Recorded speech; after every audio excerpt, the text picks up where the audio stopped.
이동형이야. 이동형 뉴스 정면 승부. 이동형의 뉴스 정면 승부.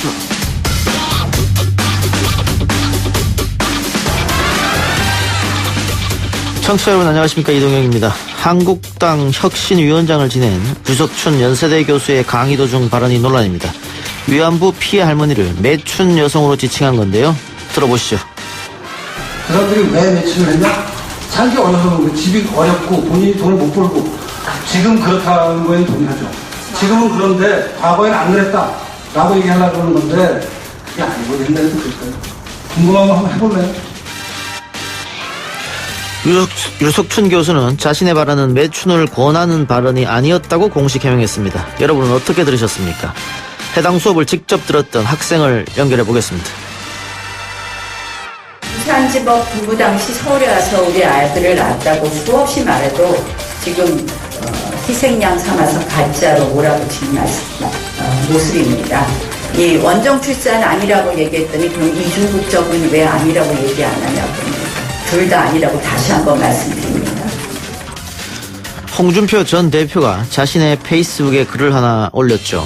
자유한국당 나경원 원내대표의 원정 출산 의혹에 대해 아들의 이중국적 여부를 밝히라는 건데요. 나 원내대표는 방금 들으신 대로 논란을 일축했습니다. 한 주간의 정치 이슈, 정치 TMI에서 정리해드립니다. 국부 경제에서 민부 경제로 전환해야 합니다. 국가가 아니라 국민이 부자가 되어야 합니다. 자유한국당은 도둑질한 가짜 위작, 민부론을 중단하라. 이름은 도용하고 내용은 가짜인 위작이다. 민부론은 2006년부터 본의원이 줄곧 주창해온 이론이다. 민부론은 누구 것인가? 황교안 자유한국당 대표가 민부론을 이야기하자 사단법인 민부정책연구원 이사장을 맡고 있는 김두관 의원이 이름만 도용하고 내용은 가짜인 도둑질이라고 비판했습니다. 김두관 의원 3부에서 만나보고요. 4부에서는 취임 후 최저치를 찍은 대통령 지지율과 검찰개혁 지지도의 상관관계를 분석해보겠습니다. 9월 23일 월요일 이동형의 뉴스 정면 승부 시작합니다.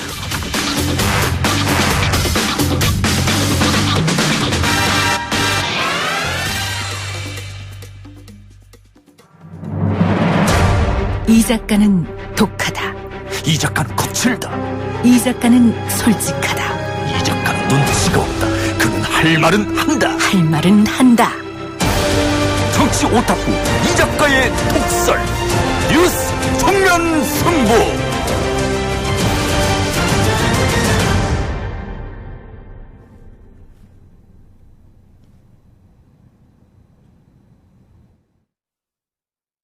그 사람들이 왜 매춘을 했냐?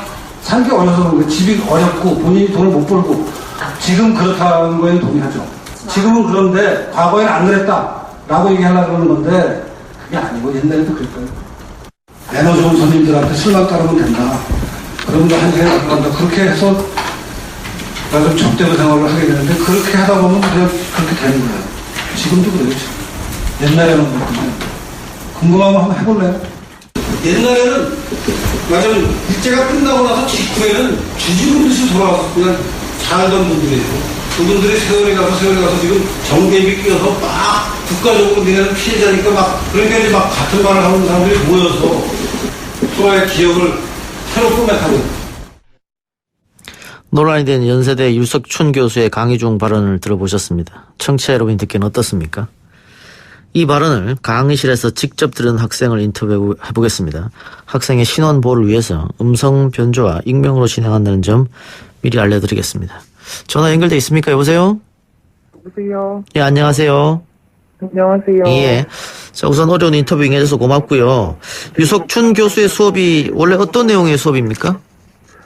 해당 수업이 발전사회학이라는 이름의 수업인데요.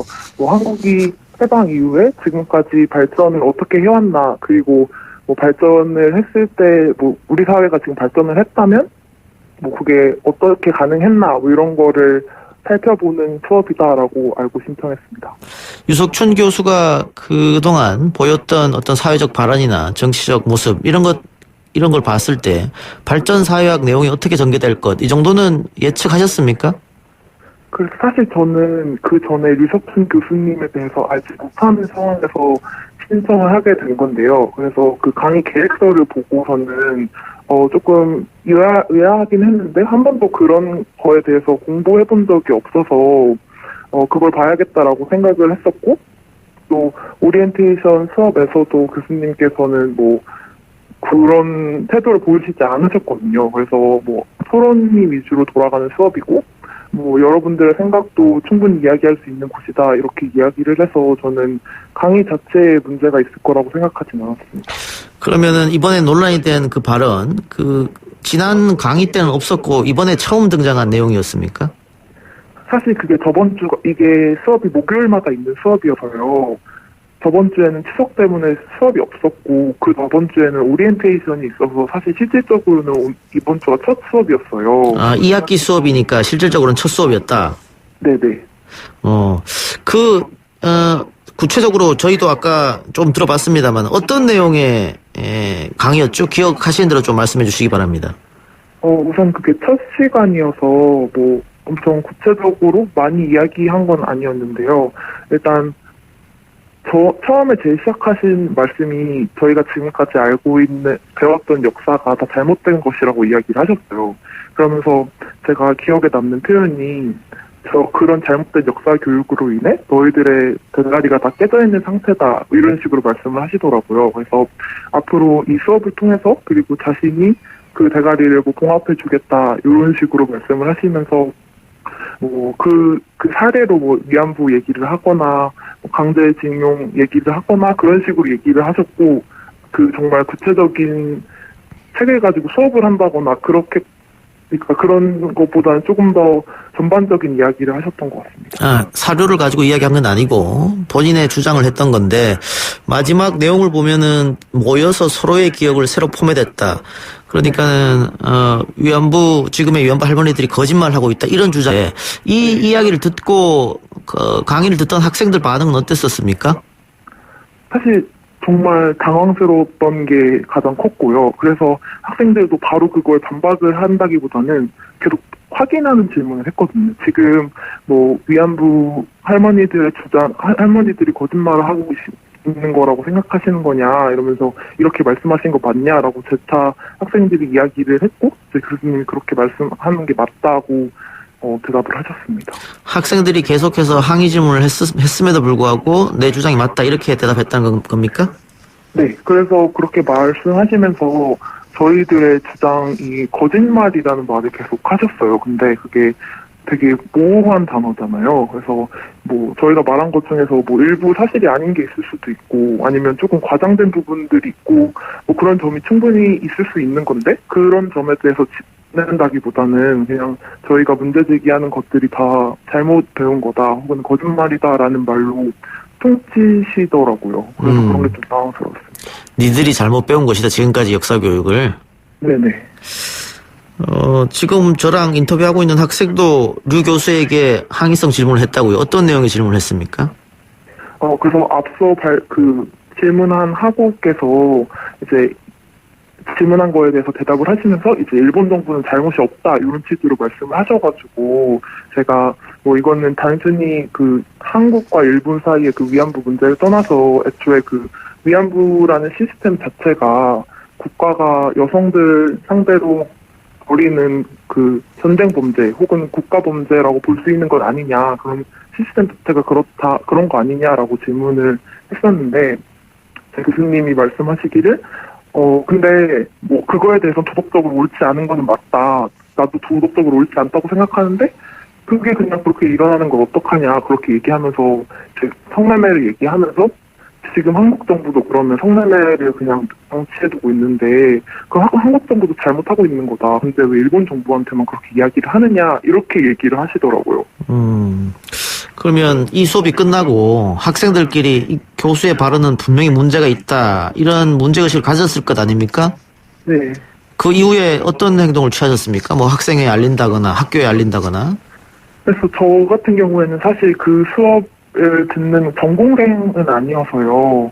이제 수업을 같이 듣는 친구랑 이 수업 진짜 계속 들어도 되는 거냐, 저거 너무 문제 있는 발언 아니냐, 우리가 뭐 이렇게 듣고만 있을 수는 없는데, 그리고 우리가 아무리 뭐 말을 해도 뭐 수용하시지를 않는데 우리가 어떻게 해야 되나, 이런 식으로 그냥 얘기를 하다가, 뭐 사실 저는 개인적인 차원으로 이런 내용의 발언을 했다라는 식으로 뭐 대자보를 쓸 생각이었는데, 이제 그날 밤에 바로 학생회 차원에서 그때 있었던 혐오 발언의 그 사례를 모집하고, 그러니까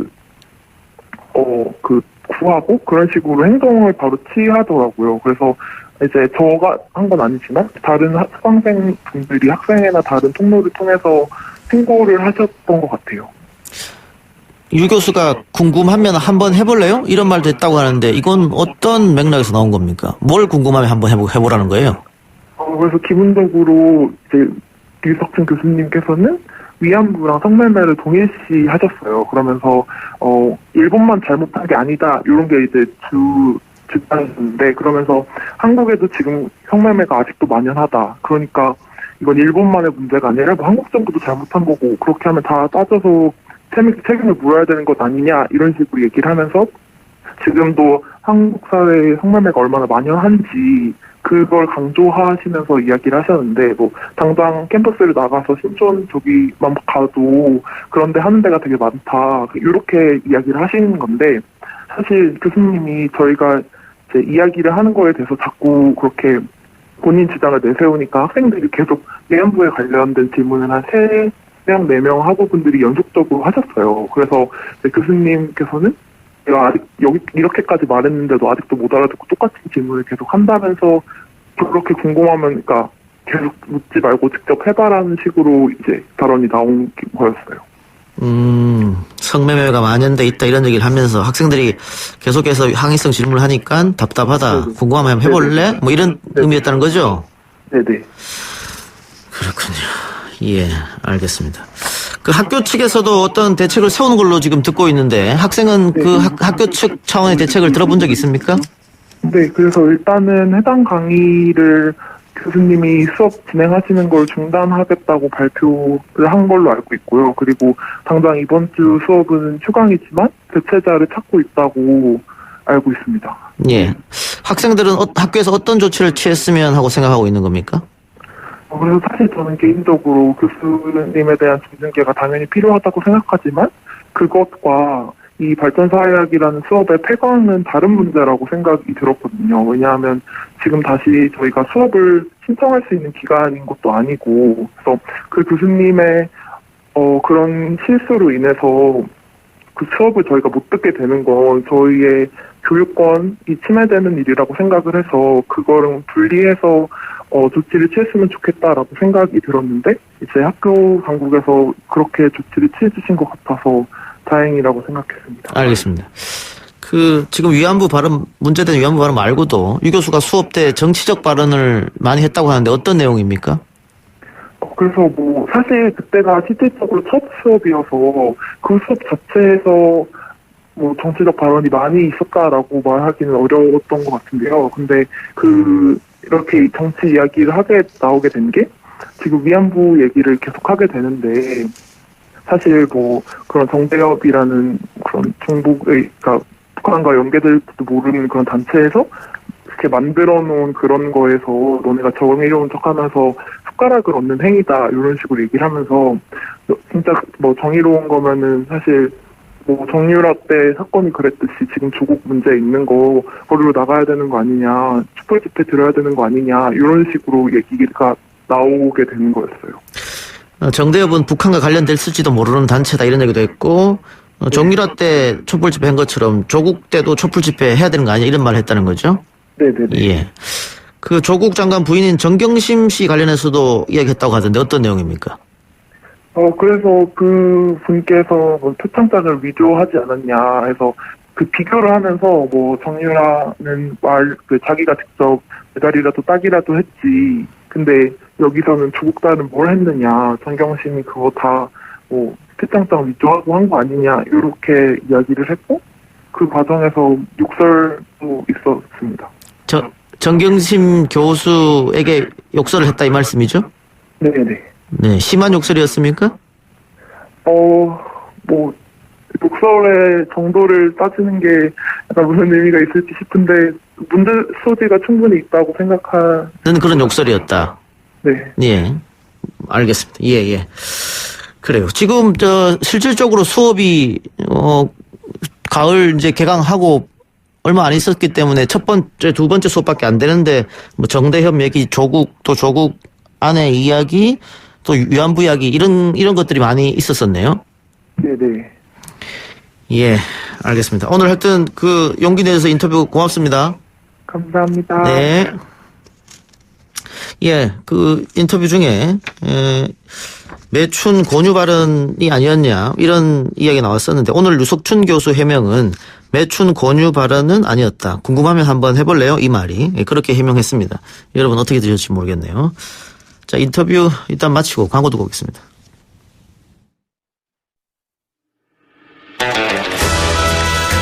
딱딱하고 지루한 뉴스가 소설보다 흥미진진해지는 새로운 경험.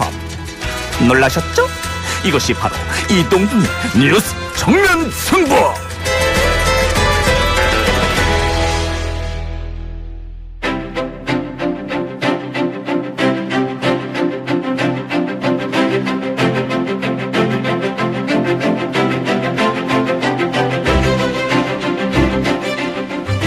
이동의 뉴스 정면 승부 2부 시작하겠습니다. 굳이 몰라도 되는 정보들 디테일은 빼고 양으로 승부하는 정치 TMI 코너입니다. 오래상근 정상근 기자와 함께합니다. 어서 오십시오. 네, 안녕하십니까. 앞서서 연세대학교 학생과 인터뷰 들으셨죠? 네, 들었습니다. 유석춘 교수가 개강하고 두 번째 시간밖에 안 되는데 네. 위안부를 매춘이라고 표현하고 정대협은 종북일지 모른다라고 이야기하고 정경심 교수는 XXX다. 네. 욕설도 하고 어떻게 보십니까? 이걸 뭐 어떻게 봤다라고 말을 해야 되는지 잘 모르겠는데요. 예. 네. 강연을 계속 할 수는 없겠죠. 강연을 거기서 계속 한다는 게 이상한 거 아니겠습니까? 예. 네. 학교에서 어떤 사실관계를 알아보고 다시 한번 조치를 취한다고 하니까. 네, 뭐 사실관계 뭐 여러 학생들이 증언을 하고 있으니까. 지금 녹취도 나온 상태고. 네. 어떤 결정을 내릴지 학교 측 결정을 좀 지켜보고요. 문재인 대통령이 이제 출국을 했는데 네. 출국하자마자 검찰이 조국 장관의 자택을 압수수색했습니다. 네, 조국 법무부 장관 관련 의혹을 수사 중인 검찰이 오늘 오전 9시부터 조국 장관 자택을 전격 압수수색을 했습니다. 이 검찰이 현직 법무부 장관 자택에 대해서 압수수색하는 것은 처음 있는 그런 일이고요. 이 압수수색은 조국 장관이 서울 방배동 자택을 나온 직후에 이루어졌는데 이 검찰이 청구한 압수수색 영장에는 이 조국 장관이 피의자로 적시가 되어 있다라는 보도가 또 언론을 통해서 나왔습니다. 뭐 구체적인 혐의는 뭔지 밝혀지지 않은 상태인데 이 검찰은 이날 압수수색을 통해서 뭐 PC 하드디스크 그리고 업무 관련 기록 등을 확보했다. 뭐 이렇게 또 전해지고 있습니다. 그리고 이 조국 장관 자택 외에도 이 조국 장관의 딸과 아들이 그 대학 학부, 이 법학전문대학원, 의학전문대학원 입학 과정에서 이 허위 서류를 제출을 했는지 확인하기 위해서 이 충북대, 아주대, 연세대, 이화여대에 대해서도 압수수색을 진행을 했습니다. 뭐 지금 조국 장관 관련돼서 여러 혐의가 계속해서 보도가 되고 있는데 뭐 대부분 이제 검찰발로 추정이 되고 있는 그런 상황이고요. 뭐 오늘만 해도 뭐 검찰이 조국 장관 PC에서 이 딸과 이 장영표 단국대 교수 아들 장모 씨의 그 인턴 활동 증명서로 보이는 파일을 확보했다. 뭐 이런 보도가 나왔고 이 서울대에서 조국 장관 딸에게 증명서를 발급한 적이 없다라는 증언을 확보했다라든지 이 센터장인 한인섭 당시 교수가 검찰에서 같은 취지의 진술을 했다든지 뭐 이런 보도가 지금 나오고 있습니다. 예. 그런데 이에 대해서 한인섭 교수가 이 과도한 억측이 진실을 가리지 않기를 바란다라고 반박을 했고요. 이 언론 보도에 대해서도 이 형사정책연구원의 연구활동을 방해하는 일은 없었으면 좋겠다. 불편함을 드러냈습니다. 예. 검찰발 아니면 알 수 없는 이야기들이네요. 검찰 관계자가 이렇게 말했다라고 예. 네, 기사 안에서도 이렇게 표현을 하고 있습니다. 예. 문재인 대통령 출국하자마자 그동안 하지 않았던 조국 장관의 자택을 압수수색했다. 뭐 의미 있을까요, 이거는? 네, 뭐 글쎄요. 뭐 어차피 지금 다 이제 뭐 그 주변 사람들에 대한 조사는 소환 조사는 다 이루어졌고 예. 그다음에 정경심 교수 그리고 조국 장관만 남은 상태이기 때문에 근데 뭐 하나 좀 눈에 보였던 게 있다면 이 조국 장관을 피의자로 상정을 하고 또 압수수색을 했다라는 거고 예. 또 영장이 또 법원에서 또 영장이 또 발부됐다는 데 있는 것 같습니다. 조국 장관은 오늘 보도된 내용들에 대해서 악의적이다. 이게 참기가 좀 어렵다. 뭐 이런 얘기 했다고 하는데 구체적으로 어떤 보도 내용을 가르친 겁니까? 네, 뭐 조국 장관이 오면은 이제 법무부 뭐 출입 기자단인지 뭐 달라붙어서 이제 계속 이제 물어보는데 오늘은 조국 장관이 먼저 입을 열었습니다. 뭐 조국 장관의 발언이 이런데요. 이 자신이 서울대 법대 교수 시절 이 딸의 서울대 공익인권법센터 인턴 증명서를 셀프 발급을 했다거나 뭐 조작을 했다라는 이 조선일보 동아일보의 오늘자 일면 보도에 대해서 정말 악의적이다라는 것이었는데요. 법적 대응도 시사를 했습니다. 예. 이 조국 장관은 뭐 지금까지 가족 관련 수사에 대해서 일체 언급하지 않았지만 해당 보도는 악의적이다라면서 자신의 딸이 정상적으로 인턴을 마친 뒤에 증명서를 발급받았다라는 입장을 재차 밝혔습니다. 예. 보도가 사실이 아니다 이런 이야기네요. 네. 특히 오늘 이제 동아일보 같은 경우에는 조국 장관의 자택 PC 하드디스크에서 뭐 당국대 의대 장현표 교수의 아들이 뭐 서울대 법대 공인인권법센터 그 인턴 활동을 하면서 이 증명서 파일이 이제 발견됐다. 그러니까 위조됐을 가능성이 있다. 뭐 이런 보도를 했는데 뭐 이렇게 되면 이 조국 장관 본인에 대한 혐의가 나온 거기 때문에 뭐 조국 장관 입장에서는 이제 부인을 했습니다. 예. 정경심 교수도 이번 주 소환된다는데 공개 소환을 검토하고 있다고요? 네, 뭐 아까 말씀드린 대로 이 조국 장관의 처남 그러니까 정경심 교수의 동생까지 소환 조사를 받았기 때문에 뭐 아마 다음에는 정경심 교수가 소환될 것이다 뭐 이런 추정이 있었는데 그게 아마 이번 주가 될 것으로 보이는데요. 그런데 검찰이 그 방식을 공개 소환으로 할 것으로 지금 보이고 있습니다. 한마디로 포토라인에 세운다라는 건데 이 검찰은 이미 기소했던 이 사문서 위조 그 혐의 외에도 이 코링크 피의의 실소 위주로 지목된 조국 장관의 오촌 조카가 이 투자처인 WFM의 회사 자금 13억 원을 빼돌려서 이 중에 10억 원을 정 교수에게 건넨 것으로 의심을 하고 있고요. 또 정경심 교수가 작년 12월부터 지난 6월까지 이 WFM에서 영어교육 사업 관련 자문료로 매달 200만 원씩 총 1,400만 원을 받은 것도 뭐 조시어 공모에서 가로챈 법인 자금이라고 보고 있습니다. 이제 한마디로 횡령 혐의라는 건데요. 한편으로는 이 공개 소환 얘기가 나오기 전에 이 체포영장 얘기가 또 흘러나오기도 했습니다. 예. 한국일보가 오늘 아침 보도를 이렇게 했는데 이 검찰이 소환에 불응 중인 조국 법무부 장관의 부인 정경심 동양대 교수에 대한 이 강제 수사 가능성을 검토하고 있다라면서 이 건강 등의 사유를 제시하고 있지만 실제로는 수사를 고의적으로 지연하려는 의도가 강하다라고 판단을 하고 24일 이후에는 체포영장을 청구하기로 가닥을 잡은 것이다라고 보도를 했습니다. 예. 확인된 바는 아니고. 네, 확인된 바는 아니고 조국 장관은 뭐 지금 이제 병원을 다녔는데 뭐 퇴원을 한 상태라면서 그러니까 뭐 그 소환 요청이 오면 응하겠다 이렇게 밝힌 바가 있습니다. 예. 국회의원들 소환 요청 계속 거부하는 건 어떻습니까? 뭐 거기에 대해서는 아직 검찰발로 들은 바가 없습니다. 예, 검찰 수사 관련해서 이해찬 더불어민주당 대표가 검찰을 비판했다고요? 네, 이 조국 장관에 대한 압수수색이 있었던 오늘 그 아침에 이 더불어민주당 최고위원회가 열렸는데요. 그 이해찬 대표는 이 검찰의 대규모 수사에도 현재까지 확실하게 진실이 밝혀진 건 별로 없다라면서 가장 나쁜 것이 먼지털이 수사, 뭐 별건 수사인데 이렇게까지 한 달 동안 하면서 확실한 결과가 나오지 않는 것을 보면 이 수사가 상당히 난항을 겪고 있는 게 아닌가라고 비판을 했습니다.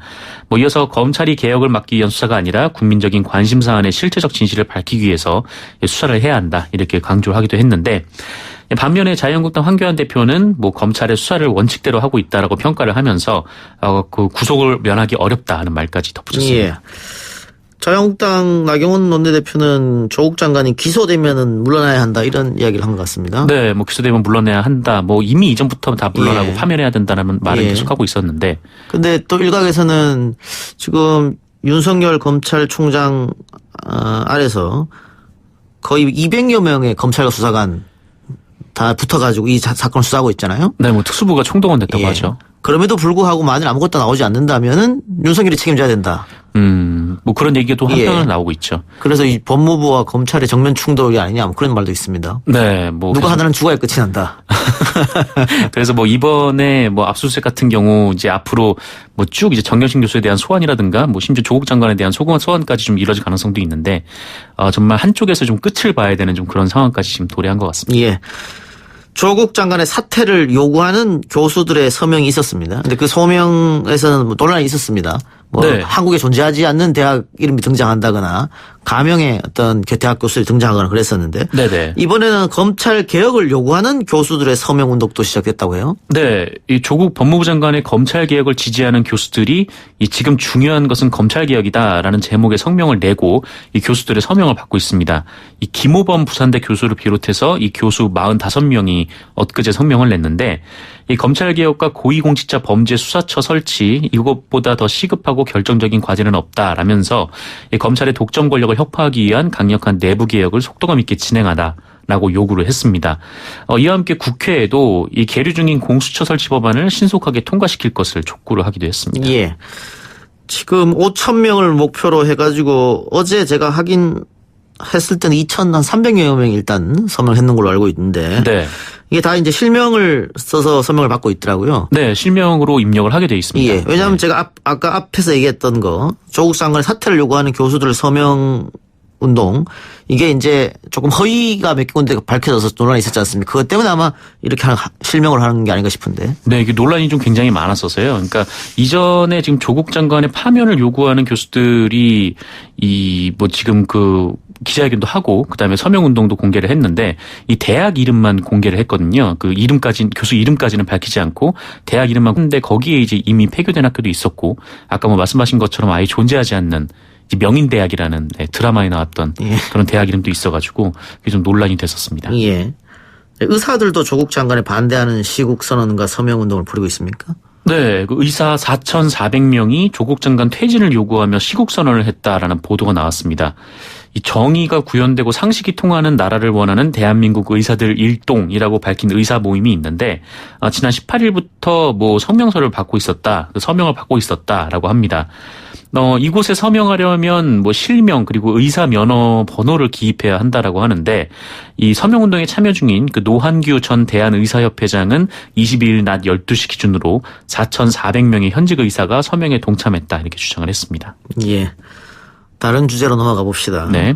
문재인 대통령이 어제 미국으로 출국했습니다. 오늘 도착했겠네요. 네, 이미 도착을 했습니다. 뉴욕으로 갔는데 유엔 총회에 참석할 예정으로 갔고요. 아울러 한미 정상회담도 계획돼 있습니다. 한미 정상회담은 우리 시간으로 내일 오전 열릴 예정이고요. 또 마침 이제 트럼프 대통령이 북미 관계 관련해서 좀 긍정적인 발언을 하고 있고 또 북한이 호응하는 모양새를 취하면서 이 한미 정상회담 이후에 좀 북미 실무 접촉 나아가서 이 4차 북미 정상회담이 열리게 될지도 주목이 되고 있습니다. 문재인 대통령은 북한 문제와 더불어서 이 한일 군사정보보호협정, 그러니까 지소미아 종료 이후에 불거진 한미 동맹의 균열 우려를 불식하고 또 방위비 협상 등 난제도 풀어야 하는 과제도 있고요. 이와 함께 또 우리 시간으로 내일 모레 새벽에는 유엔 총회 연설도 계획이 되어 있습니다. 그리고 폴란드, 덴마크, 호주 정상과도 정상회담을 가질 예정입니다. 예, 문재인 대통령이 우리 시간으로는 아마 내일 새벽이나 아침 시간이 될 것 같은데. 네. 트럼프 대통령과 이제 정상회담이 열릴 예정이지 않습니까? 네, 열릴 예정입니다. 이 정상회담에서 어떤 이야기를 할 것인가? 네. 강경화 장관이 의제에 대해서 이야기했다고요? 네, 유엔 총회 참석 일정에 강경화 장관이 동행을 했는데 오늘 새벽에, 그러니까 우리 시간으로 오늘 새벽에 미국 뉴욕 현지에서 브리핑을 했습니다. 강경화 장관에 따르면 핵심 의제는 역시나 이 북미 관계이고 또 북미 비핵화 실무 협상의 의제에 이 북한 체제 안전 보장 그리고 이 대북 제재 해제 문제가 포함돼 있다. 라고 전했는데요. 이에 따라서 이 북미 비핵화 실무협상에서 종전선언이라든지 개성공단, 금강산 관광 재개 등이 주요 의제로 논의가 되게 될지 이것도 좀 주목이 되고 있고요. 이 강경화 장관은 지금 제일 중요한 것은 북미 실무협상이 재개되는 것이다라면서 이 하노이에서 왜 합의가 안 됐는지 여태까지 이제 한미 간 논의가 있었고 지금 북한이 하노이 이후에 이런저런 대화를 통해서 많이 하는 얘기가 바로 안전보장에 관한 것이었다라고 짚었습니다. 아마 한미 정상이 만나서 북한의 안전보장, 체제 보장과 관련된 얘기를 하지 않을까 좀 이렇게 좀 풀이가 되고 있습니다. 예. 자, 어쨌든 북한의 요구에 대해서 트럼프 대통령이 볼튼을 해임하면서 그 요구를 들어준 같은 모양새가 나왔기 때문에 네. 북한도 지금 환영하고 있는 입장이고 이 북미 대화가 빨리 이루어지지 않겠느냐. 또 그 연결다리를 하기 위해서 문재인 대통령이 정상회담을 하지 않느냐 이런 관측이 지금 많이 나오고 있기 때문에 네, 그렇죠. 어떤 결과가 나올지 조금 기대하면서 지켜보겠습니다. 네. 홍준표 전 자유한국당 대표가 나경원 원내대표에게 아들 국적을 공개하라. 같은 당인데 왜 이랬을까요? 같은 당이어도 뭐 궁금할 수는 있는 거니까요. 네. 그래서 최근 며칠간에 이 자유한국당 나경원 원내대표의 아들이 좀 이중국적이다 이런 의혹이 좀 제기가 됐었는데. 예, 원정 출산이다, 이중국적이다. 네, 원정 출산이다 뭐 이런 얘기도 있었죠. 근데 나경원 의원은 뭐 사실이 아니다. 원정 출산도 뭐 사실이 아니다. 뭐 지금 제기되고 있는 산후조리원은 2000년 이후에 개원을 했고 이 아들은 1997년생이다. 뭐 이렇게 해명을 하고 있습니다. 그러니까 부산에서 살다가 당시 이제 서울에 와서 아이를 낳았다라는 거죠.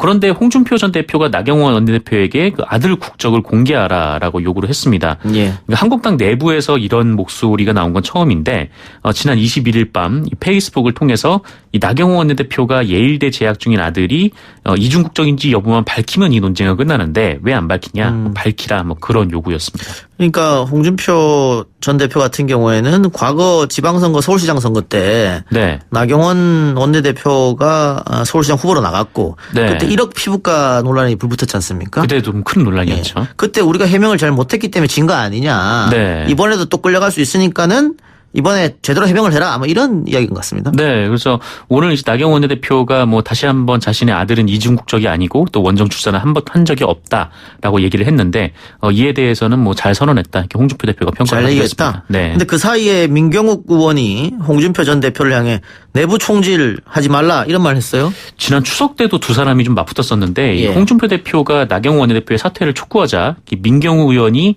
이 홍준표 대표를 향해서 지금 분열을 꾀하는 자가 적이다 뭐 이런 주장을 했었습니다. 그런데 이번 홍준표 대표의 주장에 대해서도 민경욱 의원이 비슷한 말을 했는데 이 어제 페이스북에 이 하나가 돼서 싸워도 조국 장관을 공격하기엔 벅차다라면서 이 내부 총질은 정만 이렇게 할 뿐이다 이렇게 주장을 했습니다. 예.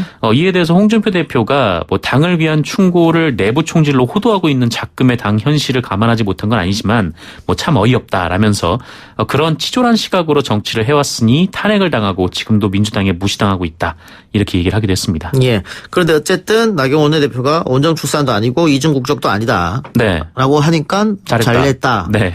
근데 지금 네티즌들은 처음에 의혹 제기한 네티즌들은 나경원 원내대표가 입으로 그냥 원정 출산 아니다. 이중국적 아니다. 라고 하면 아닌 것이냐. 아닌 증거를 내놔라. 아마 이런 또 이야기인 것 같아요. 그렇죠. 뭐 비자를 공개해라. 뭐 예. 이렇게 얘기를 하고 있는데. 출생 증명서를 공개해라. 뭐 그런 것 같습니다. 네. 검찰이 압수수색하면 깔끔하게 끝날까요? 예. 네. 어쨌든 뭐 그런 요구가 있습니다. 예. 이것도 아마 나경원 원내대표가 지금처럼 원정 출산 아니고 이중국적 아니다. 말로만 얘기했을 때는 논란은 꺼지진 않을 것 같습니다. 계속해서 이어질 것 같습니다. 네, 뭐 관련된 증거를 뭐 공개를 하면 뭐 수그러들지 모르겠는데 아직까지는 계속 문제를 제기하는 분들이 있습니다. 예. 황교안 대표는 지난 주말 정책 발표를 했는데 네. 스티브 잡스처럼 이렇게 앞에 나와서 사람들 앞에서 이렇게 했다. 그러면서 화제를 받았었는데 민부론을 주장했습니다. 네, 뭐 삭발한 상태에서 좀 캐주얼한 복장으로 무대에 올라서 뭐 이 자유한국당의 경제 정책이라면서 민부론에 대해서 발표를 했는데 좀 안타까운 거는 이 민부론을 참 야심차게 발표를 했는데 그 내용보다는 뭐 스티브 잡스 때문에 격까지에 더 눈이 간 셈이죠. 예. 근데 뭐 이게 민부론이라는 게 좀 어떻게 보면은 별로 새롭지가 않은 좀 그런 내용이어서 그러니까 한마디로 좀 모든 걸 시장에 맡기면 뭐 우리는 잘 산다 뭐 이런 내용이어서요. 한마디로 이제 이명박 박근혜 정부로 돌아가면 뭐 잘 산다 뭐 이런 정책이라고 볼 수 있겠습니다. 예. 우리가 잠시 후 3부에서 내가 원조다라고 이야기하고 있는 김두관 의원 연결할 텐데. 네. 김두관 의원은 민부론을 내가 맨 처음 주장했고 가장 많은 연구를 하고 있는데. 네. 황교안 대표가 그걸 뺏겼다. 이런 주장인 것 같아요. 이 김두관 의원이 이 사단법인 민부정책연구원 이사장이라고 합니다. 예. 민부란 말을 본인이 가장 먼저 썼다라고 얘기를 하고 있는데 이게 아마 그 애덤 스미스의 국부론에서 차용을 한 것 같은데 예. 뭐 그 이름의 주인이 따로 있다라는 거죠. 뭐 김두관 의원께서 설명하시겠지만 이 김두관 의원이 주장했던 민부론은 뭐 서민과 사회적 불평등을 해소하고 또 사회구조 개혁이 핵심인데 이 황교안 대표의 민부론과는 좀 많이 다른 예. 좀 그런 상황입니다. 근데 이 국부론에 반대해서 나온 거기 때문에 네. 뭐 애덤 스미스가 언제적 사람입니까? 네. 그래서 민부론도 사실 그동안 뭐 외국에서 많이 이야기 나왔던 거였습니다. 네. 그래서 이거를 글쎄요. 원조 논쟁한다는 게 좀 이상하게 합니다만 이따가 김두관 의원 연결해서 한번 이야기를 들어보고요. 네. 자, 아까 우리가 1부에서 학생 인터뷰를 했었습니다. 류석춘 연세대 교수 발언에 대해서. 시민단체에서 유 교수의 발언 때문에 유 교수를 검찰에 고발했다고요? 네, 그 검찰에 고발한 혐의는 허위사실 유포, 명예훼손 그리고 성희롱 등의 혐의입니다. 이 시민단체인 서민민생대책위원회가 오늘 그 류석춘 교수를 서울 서부지검에 고발을 했는데 이 류석춘 교수가 해당 발언으로 역사를 왜곡해서 허위사실을 퍼뜨렸고 또 위안부 피해자 할머니들의 명예를 훼손했고 그리고 해당 발언에 대해서 질문을 한 여학생, 그러니까 가장 큰 논란이 됐던 뭐 매춘은 뭐 해보겠느냐 뭐 그런 식의 발언이죠. 이것은 그 성희롱을 한 것이다라고 지적을 했습니다. 예. 이석춘 교수가 이에 대해서 어떤 반응을 보였습니까? 글쎄 별다른 반응은 좀 알려지진 않았는데 어쨌든 본인은 그런 의도가 아니었다는 해명을 한 것으로 알고 있습니다. 정확한 워딩도 나왔습니까 지금? 유석춘 연세대 교수가 어떤 이야기를 했느냐? 그런 겁니다. 그러니까 학생들한테 일단 반일 종족주의에 대한 얘기를 하면서 그 이영훈 전 서울대 교수의 책이죠. 그 얘기를 하면서 반일 종족주의가 옳다라고 했는데 그러면서 그 위안부 피해자들이 이제 매춘을 한 거다라는 좀 근거 없고 악의적인 헛소문을 유포를 한 거죠. 근데 여기에 대해서 그 한 여학생이 그 위안부 할머니들은 일본에 강제로 끌려간 것이다라고 반박을 하니까 궁금하면 학생이 매춘을 한번 해볼래요. 지금도 매너 좋은 손님들이 술 먹고 가는 곳이니까 술이나 따르고 안주나 집어주면 된다. 이렇게 시작을 한다. 그런 주장을 했습니다. 예. 안병직 교수도 그렇고 이영훈 교수도 그렇고 유석춘 교수도 그렇고 대한민국 최고의 대학이라고 불리는 곳에서 네. 이런 강의가 들려온다고 한다는 것 자체가 문제가 좀 있네요. 네, 심각한 문제죠. 예. 네. 학생들이 과연 어떻게 판단할지 안타깝습니다. 네, 그리고 하나 더 해볼까요? 네. 정의당의 조승수 전 국회의원이 음주운전을 하다가 적발됐습니까? 네, 그 울산 북구 출신으로 17대, 18대 국회의원을 지낸 바 있는데 이 조승수 전 국회의원이 음주운전을 하다가 추돌 사고를 내서 경찰에 입건이 됐습니다. 이 조승수 전 의원은 어제 오전 1시 20분경 그 울산시 북구 화봉동의 한 도로에서 앞서가던 택시를 들이받았는데요. 이것 때문에 택시기사가 부상을 입었습니다. 이 택시에는 이게 승객도 탑승하여 있던 것으로 전해지고 있는데 이 당시 조승수 전 의원의 혈중 알코올 농도가 이 면허 취소 수준의 수치가 나왔다라고 합니다. 예. 면허 취소 수준인데 문제는 조승수 전 의원이 처음이 아니었다라고 하는 거예요. 음주운전이. 네, 지난 2004년에 음주운전으로 한 번 적발된 바가 있는데 이후에 이제 두 번째 재범을 한 셈이죠. 예. 네. 정의당 울산시당이 대신해서 사과를 일단 했는데. 네. 음주운전은 살인이라는 말처럼 음주운전에 대한 사회적 지탄의 목소리가 높아지고 윤창호법으로 처벌 규정이 강화됐음에도 불구하고 조승수 전 의원이 또다시 음주운전을 이끌어낸 것에 대해서 유감스럽게 생각한다. 이렇게 하면서 사건의 전말을 파악하겠다고 했는데 지금 조승수 전 의원이 처음이 아니고 또 부상자까지 생겼고 술을 상당히 많이 먹은 상태에서 추돌 사고를 일으켰기 때문에 조승수 전 의원은 앞으로 정치를 못하겠네요. 응분의 책임을 져야 되지 않겠습니까? 그렇죠. 네. 예, 사회 지도층 인사로 간 사람들이 더 도덕적으로 앞서 나가야겠죠. 알겠습니다. 자, 오늘 이렇게 해서 정의당의 조승수 전 국회의원이 만취운전해서 적발됐다는 얘기까지 하면서 마무리하겠습니다. 오늘 말씀 고맙습니다. 지금까지 정치 TMI 정상근 기자였습니다. 고맙습니다. 1, 2부 순서 마치고요. 저는 7시 뉴스 6시 뉴스군요. 6시 뉴스 듣고 3부로 찾아뵙겠습니다.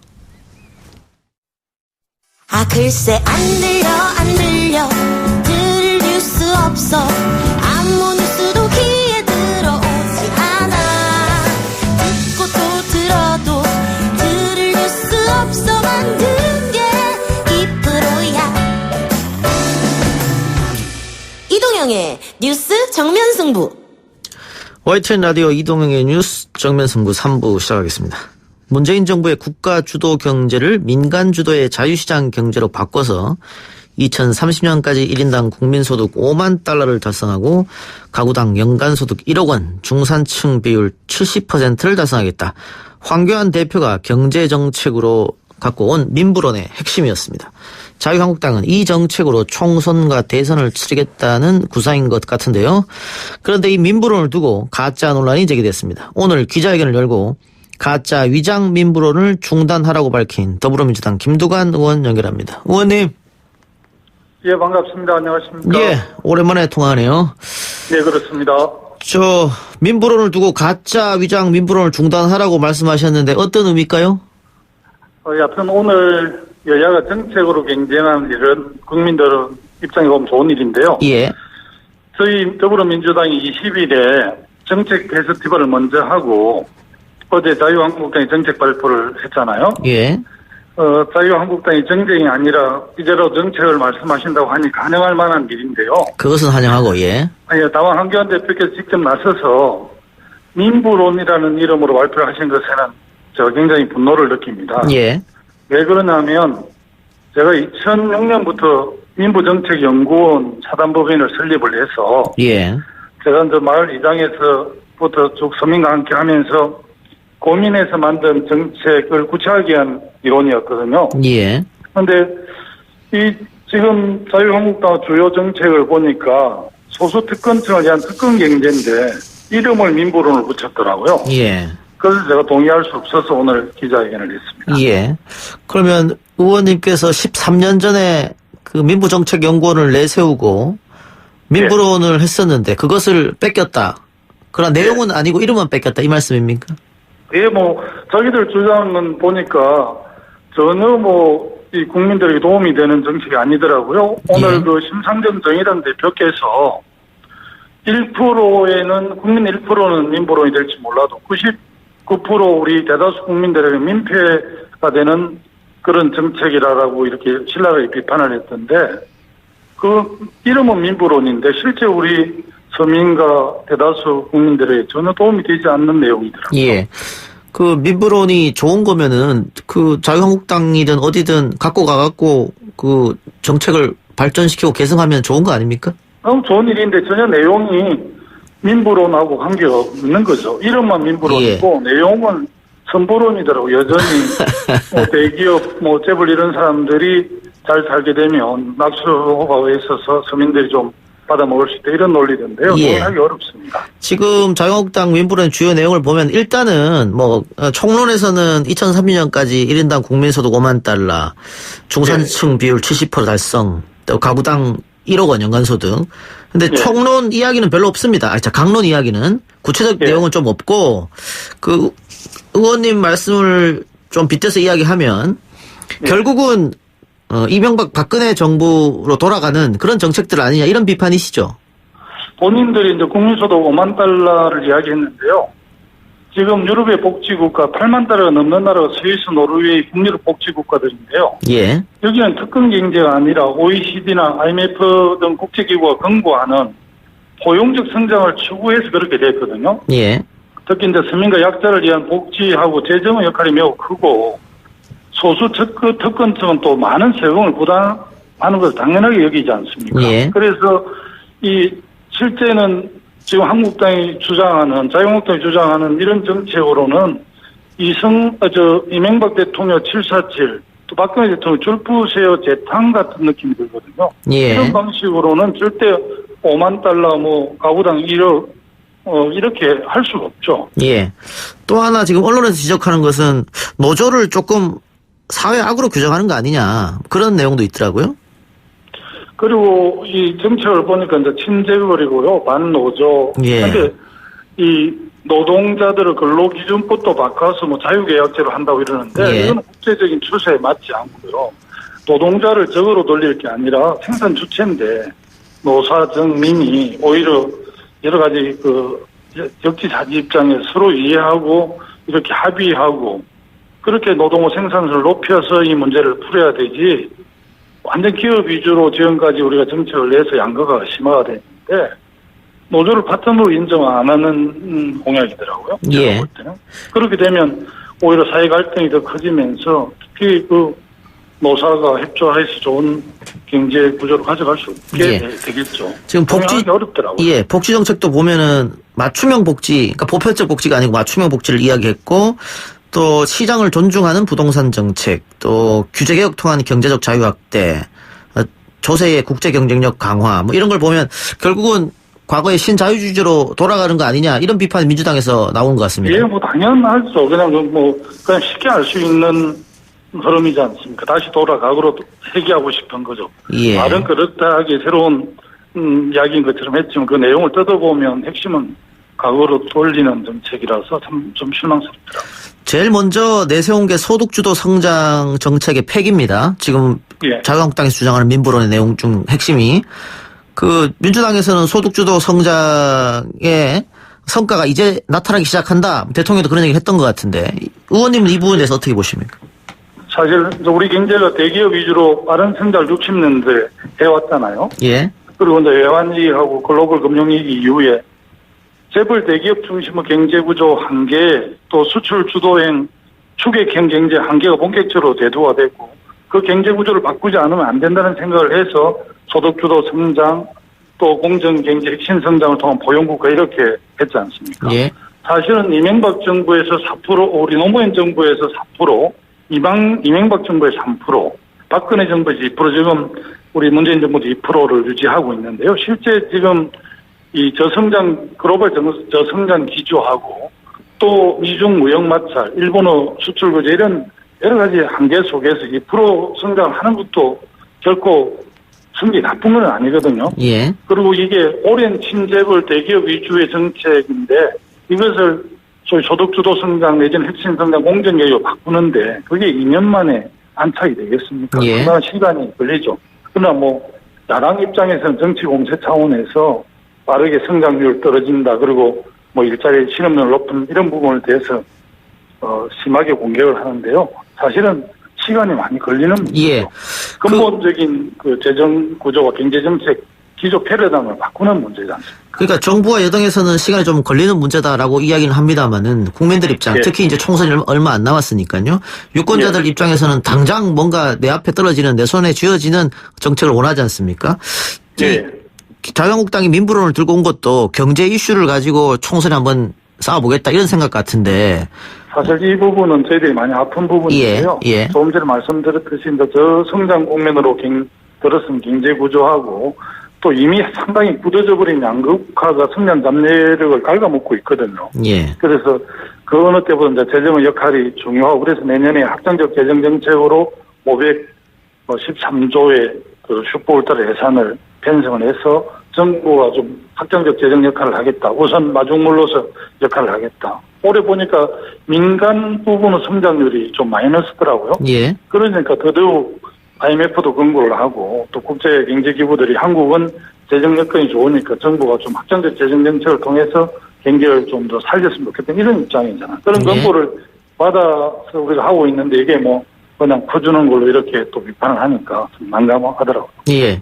그래서 이 경제 이슈로 총선을 치르게 되면 정부 여당이 조금 불리하지 않겠냐 그런 생각도 들어서요. 네, 그런 점도 있지만 또 이 국제적 환경이라든지 우리 경제의 또 어려움 이런 것들을 좀 국민들이 잘 설명하고 또 동의를 구하고 양해를 구해야죠. 예, 알겠습니다. 지금 자유한국당에서 주장하는 민부론의 주요 내용 중에는 이 양극화 해결 방안은 좀 안 보이는데 의원님이 연구한 민부론에서 양극화 해결 방법은 있었습니까? 이 양극화 그 해소 방안이 결코 쉽지는 않죠. 이제 그렇죠. 자유한국당이 주장한 낙수 경제 이 대안이 없다라고 이렇게 비판을 하셨는데요. 자유한국당 구조로 보면 재벌 대기업 쪽에서 경제가 커지면은 국민은 떡고물을 받으라는 그런 기조인데요. 예. 저는 이 국민이 시효 대상이 아니라 성공의 주체라고 생각을 합니다. 예. 그래서 제가 주장하는 사회 경제 구조를 바꿔야 하거든요. 그래서 계층 이동 사다리가 복원돼야만이 지속 가능한 경제 성장도 가능하기 때문에 저는 이 구조를 바꾸는 게 매우 중요하다. 예. 그래서 이 119조 이양 경제 민주화도 중요하고요. 또 재벌 대기업과 중소기업, 중견기업의 저희 동반 성장도 중요하고요. 또 특히 중요한 거는 이 균형 발전도 중요해서 자치분권을 통한 연방제 가까운 그런 자치분권, 지방자치 완성 뭐 이런 것들을 통해서 양극화를 극복해야죠. 예, 알겠습니다. 민부론 얘기는 그 정도로 하죠. 혹시 더 하실 말씀 있습니까? 나중에 또 하도록 하겠습니다. 예. 자, 총선 이야기가 아까 잠깐 나왔으니까 예. 지금 자유한국당에서는 이른바 조국 정국을 계속 끌고 가고 싶어하는 것 같습니다. 될 수 있으면 예. 늦게까지. 예. 그리고 오늘 검찰이 조국 장관 자택에 대한 압수수색도 펼쳤습니다. 이렇게 되면은 결국은 그 여당이 총선에 불리해지지 않느냐 이런 예측들이 많던데요. 네. 국민들께서는 이제 조국 장관과 관련한 수사 사항이 실시간으로 중계되고 있는 것을 보시면서 예. 오히려 이제 검찰 개혁의 필요성에 대해서 더 공감하시는 분들이 참 많으시거든요. 예. 한 달 이상으로 이제 전방위 압수수색이 동원이 되고 수사이 실시간 중계가 되는데, 근데 우리 국민들이 느끼기에는 옛날 김학의 사건이나 조선일보 사주 그 장자연 사건 이런 거 관련해서는 정말 뭐 우리 국민들이 그렇게 요구를 해도 수사를 착수하지도 제대로 안 했잖아요. 예. 지금 같이 정강특가처럼 검찰이 제대로 하면 왜 국민들이 특검을 요구하고 그렇게 했겠습니까? 그리고 이 조국 장관에 대해서 집요하게 이렇게 하는 것은 아마 검경 수사권을 수사는 조정 문제하고 예. 공수처가 설치가 되면 가장 그 아마 권력이 줄어드는 부분이 검찰이지 않겠습니까? 그래서 예. 이 공수처 설치와 검경 수사권 조정, 소위 사법개혁을 주도하고 있는 어쨌든 조국 장관을 낙마시켜서 이 기득권을 지키려는 그런 검찰의 기득권 논리가 강하게 작동되는 게 아닌가 이렇게 저는 해석이 되어집니다. 예. 검찰의 수사 형평성 문제는 뭐 충분히 지적할 수 있을 것 같고요. 예. 지금 의원님께서 말하는 것은 결국은 검찰 개혁의 반발로 검찰이 이르는 거 아니냐 이 말씀이지 않습니까? 예, 뭐 저도 그렇게 생각하고 예. 상당수 국민들께서 그런 입장이시더라고요. 예. 그래서 일각에서는 이게 검찰발 하극상이다. 뭐 심하게 말하면 쿠데타다 이런 말까지 나오고 있는데. 저는 이번 사태를 보면서 예. 이 국민들에게 선출되지 않는 권력에게 과도한 권한이 가는 게 예. 민주주의 기본 원리에 맞지 않는다고 생각을 합니다. 우리가 예. 흔히 검찰을 공화국이라 하는 것은 경찰이나 국세청을 공화국이라 안 하잖아요. 예. 검찰을 과도한 전 세계에서 우리나라 검찰만큼 권력이 집중되는 게 없지 않습니까? 예. 그런 거. 예. 또 우리가 뭐 두산이나 롯데를 공화국이라 하지 않고 어쨌든 공간은 있지만 이 부를 독점하고 있는 삼성공화국이라 그러잖아요. 벤칙 정례라든지 상속 또 뭐 탈세 이런 거 관련해서 그렇듯이 민주주의 공화국이라는 그 좋은 뜻이 가장 왜곡되게 적용되는 게 서울공화국, 수도권 집중, 이 삼성공화국, 검찰공화국인데요. 저는 출되지 않는 권력에 과도하게 권력이 가 있는 부분은 바꿔야 된다고 생각합니다. 그 점이 지금 조국 장관이 추진하고 하려고 하는 사법 정의가 아닌가 싶습니다. 예. 그래서 민주당 지지자들 중에 일부는 이런 상황에서 민주당은 뭐하냐? 민주당의 대응이 없는 거 아니냐? 뭐 이런 지적도 있어요. 그런 비판을 좀 딸기 받을 만합니다. 예. 예. 이해찬 대표도 뭐 검찰에 향해서 불만을 털어놨던데 지금 당장은 또 민주당이 할 수 있는 일이 또 그렇게 많이 보이지는 않습니다. 이제 그래서 또 일각이 좀 지켜보고 있습니다. 예. 엄정하게. 알겠습니다. 마지막으로 그 의원님 동양대 총장에게 전화해서 그 건으로 한국당으로부터 검찰 고발 당하셨지 않습니까? 예. 그때 예, 그때 언론과 인터뷰에서 취재 차원의 전화였다 이렇게 말씀하신 걸로 제가 기억하는데. 아니요, 저 유시민 이사장이 그렇게 말씀하셨고요. 예. 뭐 솔직히 말씀드리면 예. 당시에도 그런 말씀들 언론들에게 했지만 제가 예압을 행사할 만한 위치에 있지도 않고 예. 그러한 취지의 말씀 드리지 않았습니다. 예. 최승희 총장께서도 뭐 제 대신 제가 정치인 주례를 못 쓰잖아요. 예. 주례를 써줄 정도로 좀 친한 사임을 말씀하셨는데 예. 보통 저도 뭐 이렇게 행정자치부 장관을 할 때 보니까 본포장이라든지 대창국장에 대해서 대통령 국무총리 보창을 행정부 장관이 직인을 찍고 있지 않지 않습니까? 예.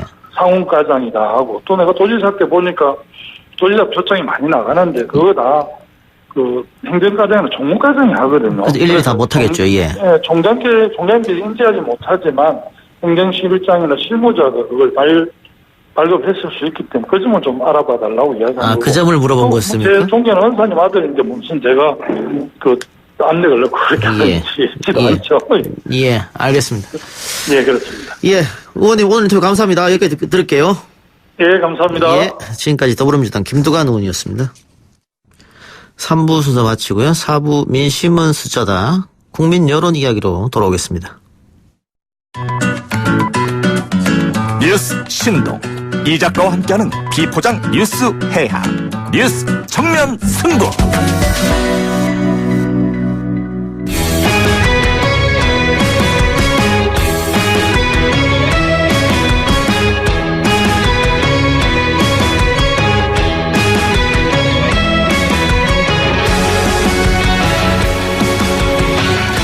여론조사를 통해 민심을 읽어보는 시간, 민심은 숫자다 코너입니다.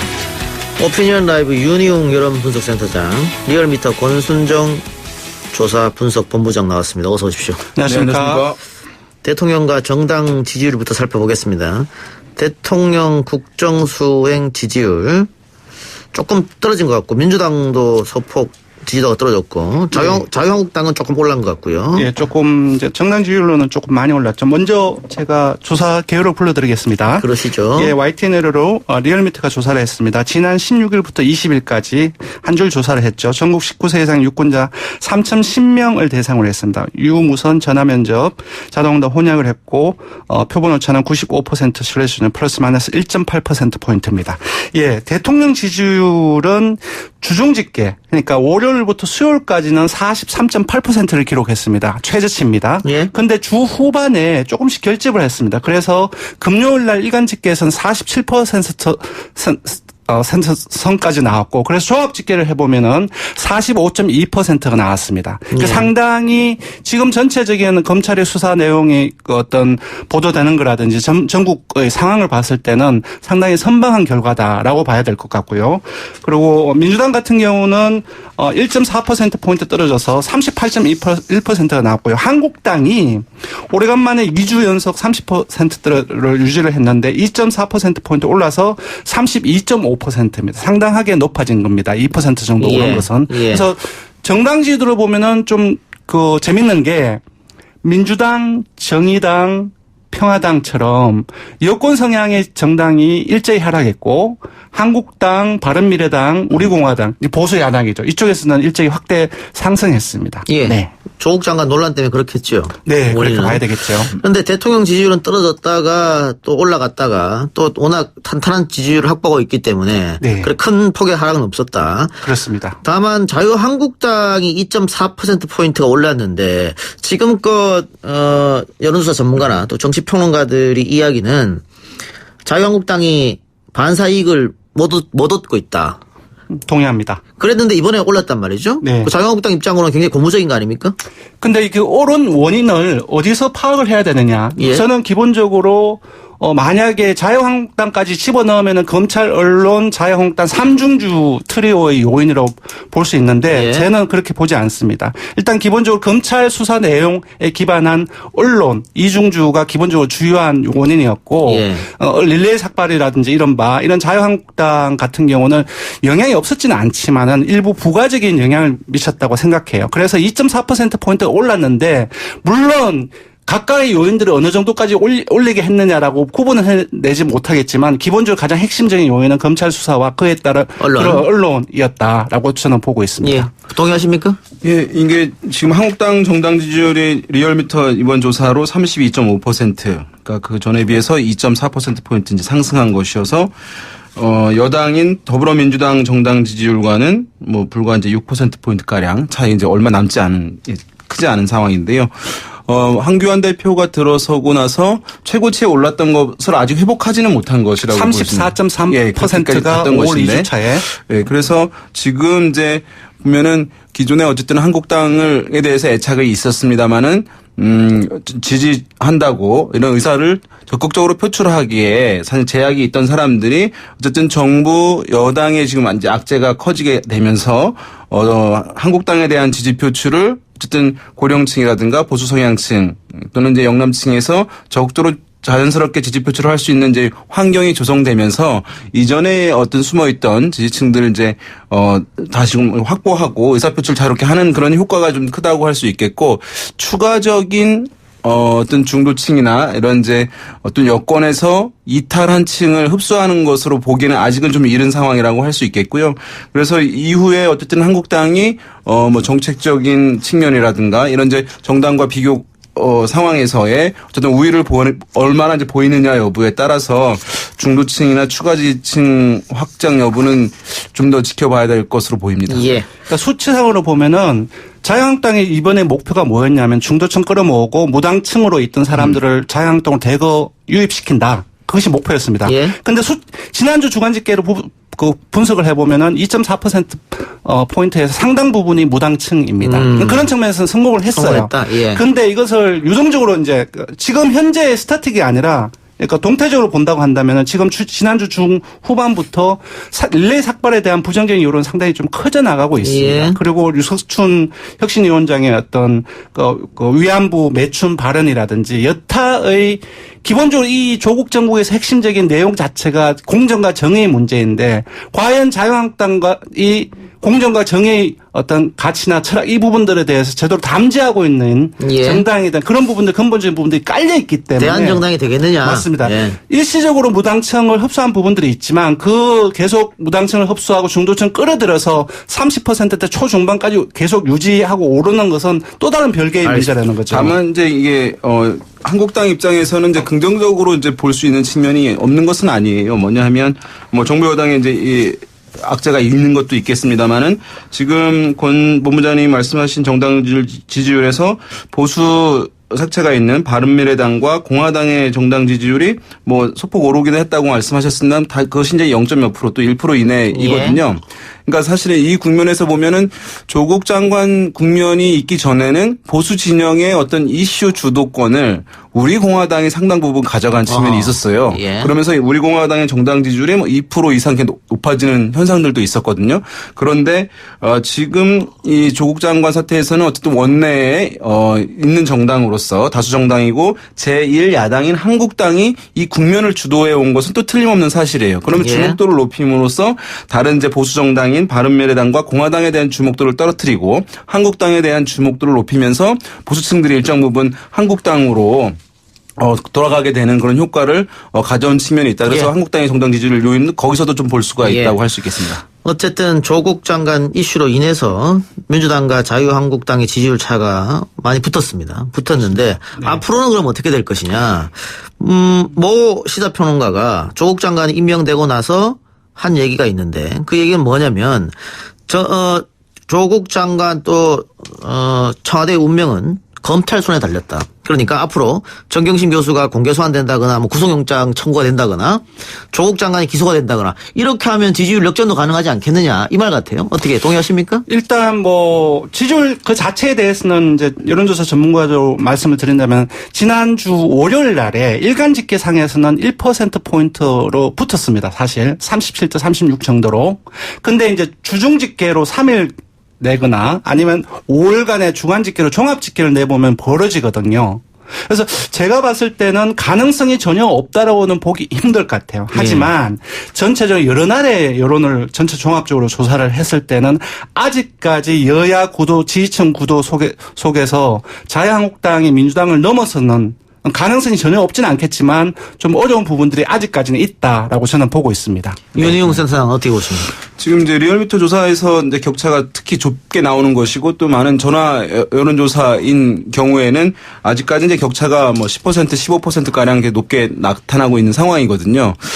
그래서 지금 한국당으로서의 어떤 기존의 보수층들이 다수가 이제 의사표출을 지지한다고 의사표출을 하게 되면서 지지율이 상승하는 흐름은 일정 부분 이후에도 이어질 가능성이 저는 있다고 보고요. 다만 그것이 이제 더불어민주당을 넘어선다. 그것은 이 국면에서는 뭐 너무나 이제 기간이 좀 짧기 때문에 그렇게 예상하기에는 아직은 이제 좀 이른 측면이 있다고 할 수 있겠죠. 예.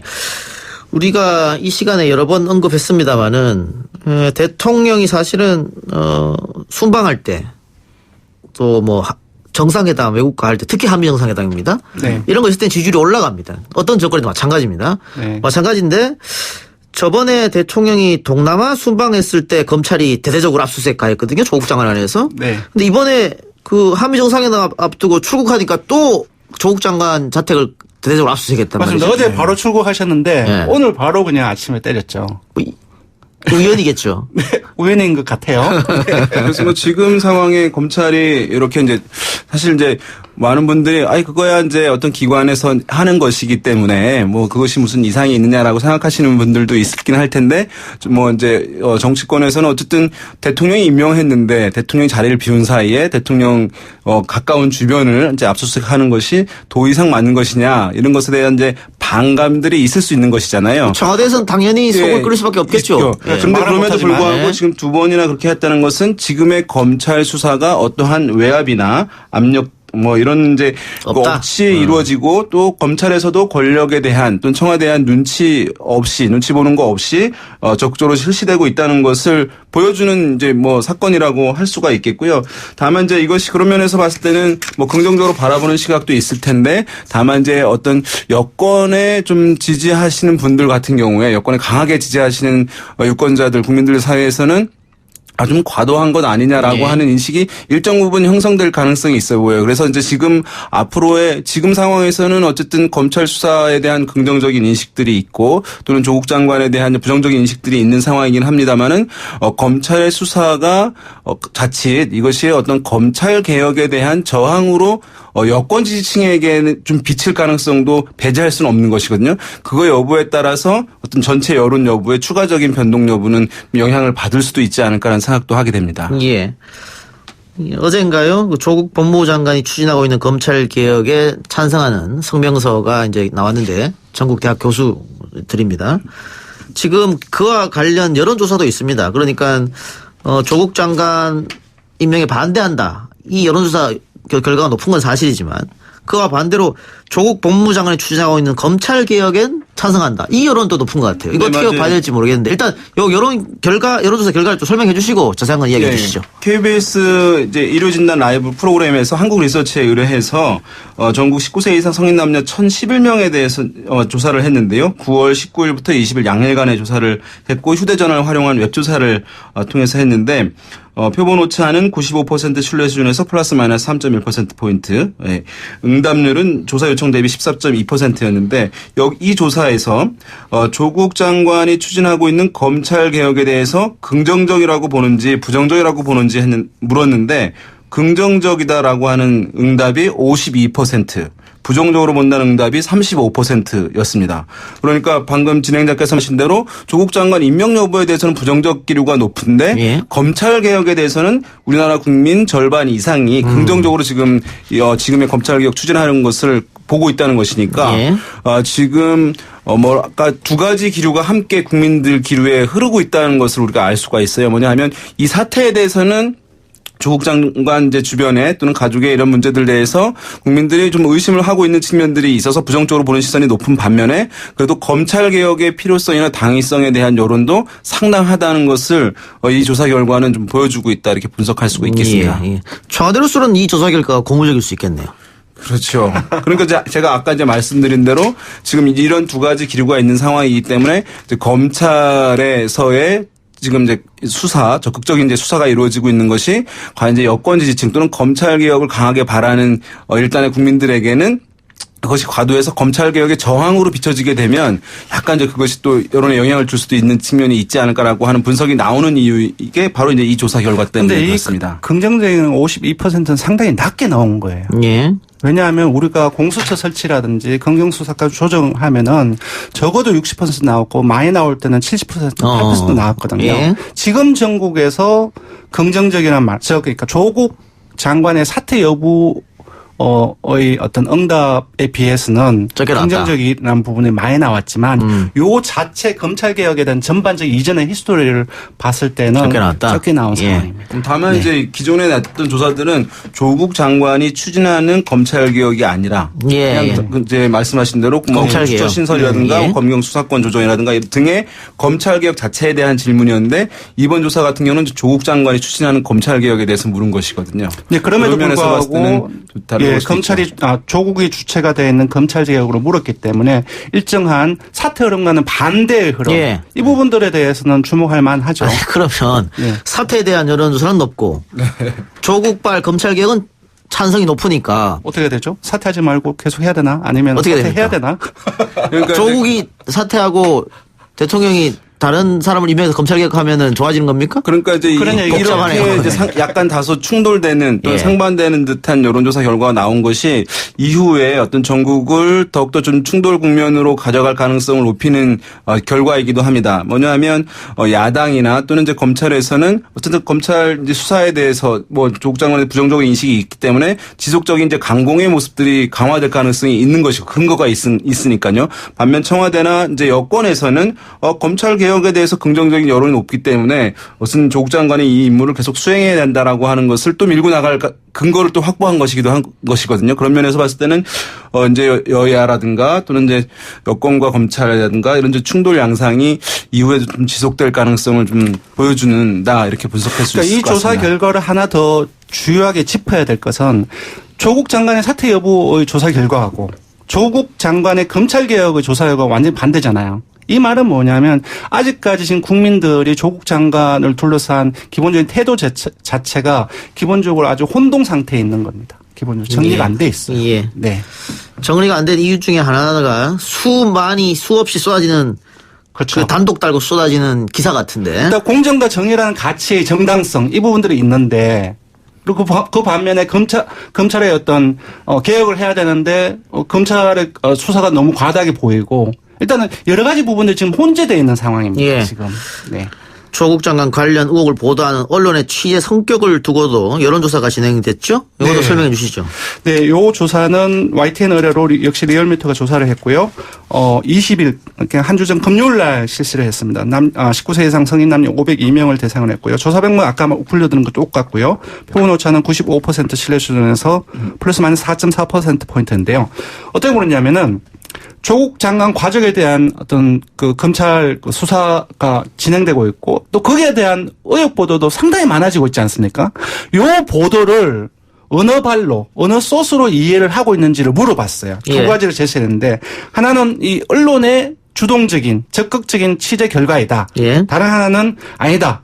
검찰이 의도적으로 수사하고 있는 내용을 유출했다. 예. 그 두 개 중에 어느 걸로 보는지를 물었더니 언론의 적극적 취재라는 응답이 43%, 검찰의 의도적 유출하는 그 응답이 38%. 그러니까 오차범위 내입니다. 예. 팽팽합니다. 네.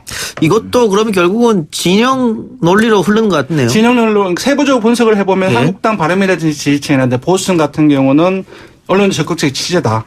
그 반면 민주당이라든지 진보층 같은 경우는 검찰의 의도는 유출하고 이렇게 진영 간을 갈렸는데 이것도 그런 현재 아까 제가 말씀드린 것처럼 조국 장관을 둘러싼 사태라든지 아니면은 검찰 개혁 다른 상반된 결과가 나왔잖아요. 그러니까 한 사물을 사회적 현상을 바라보는 데 있어서 서로 상반된 극단적인 서로 다른 인식들이 서로 좀 계속 오차범위 내에서 교차를 하고 있어요. 예. 서로 혼동되고 있다는 거예요, 지금. 예.